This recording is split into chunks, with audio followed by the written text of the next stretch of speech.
As an actual cabaret entertainer who specialized in songs from the Weimar era, it was always a bit strange to me when people said that I would be perfect to play the Emcee in Cabaret.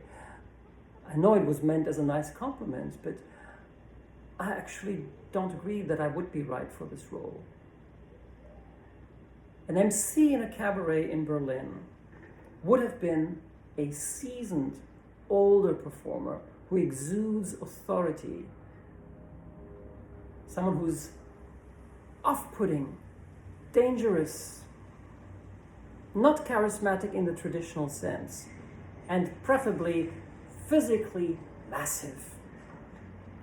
The role, I gather, was inspired by an actual cabaret entertainer of the time, Kurt Geron. You can see him in the film The Blue Angel in a short cameo where he plays the director of the nightclub in which Marlene Dietrich performs. Kurt Geron was later on killed in Auschwitz. Joel Grey understood the challenge of the role when he created it, and he took inspiration from a very bad nightclub entertainer he once saw perform. So he decided to go the other way and overdo everything, exaggerate everything. He made it so bad that it became good. And one has to be really good to play bad so well. He also made himself appear much older, physically frail, with an impish body language, a completely artificial accent that no one could place. It definitely is not a German accent. And makeup that makes him appear like a ventriloquist's doll. In other words, a Kunstfigur, a completely artificial character that he created brilliantly. And then, of course, he set the tone for the Emcee with it, and then they tried to reinvent it, understandably so. And they went a different route, and they did a production with Alan Cumming, who was a charismatic young actor. For me, it didn't make sense that someone like that would come across as lascivious and try to push the boundaries, because that kind of person doesn't need to push the boundaries. So it became very self-conscious as a tool, as opposed to something organic from within. What Joel Grey showed us was that flicker of panic between the eyes. The panic that we see in a bad performer who's never quite sure, who's sweating blood and tears up there, never quite sure if he can keep the job. And now you have a new version on Broadway with Eddie Redmayne, a beautiful actor. And they tried to, again, stylize and gave him this weird choreography. I didn't see the show yet, but I saw excerpts. So he moves like a marionette, and some people find that very off-putting.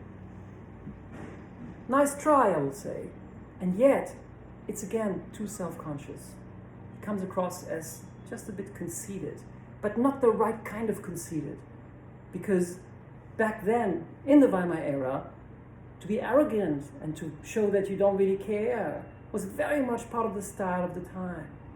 The performers didn't even care to project. They slurred their words. They pretended that it was all not very important. That's what Sally Bowles was supposed to be. A performer who doesn't really know what she's doing. She's doing it because it's sort of fun. And listen to Blandine Ebinger, the muse of Friedrich Hollander, a very important cabaret composer of the time, who wrote the music for The Blue Angel. She's always flat. She always slurs the words. She sounds like she's sleepwalking. That was the style of the time. But of course, Fred Ebb and John Kander had to include in the musical big show-stopping numbers, because that's what Broadway wants. And that's the problem of cabaret, because showstoppers were not part of the cabaret style at all.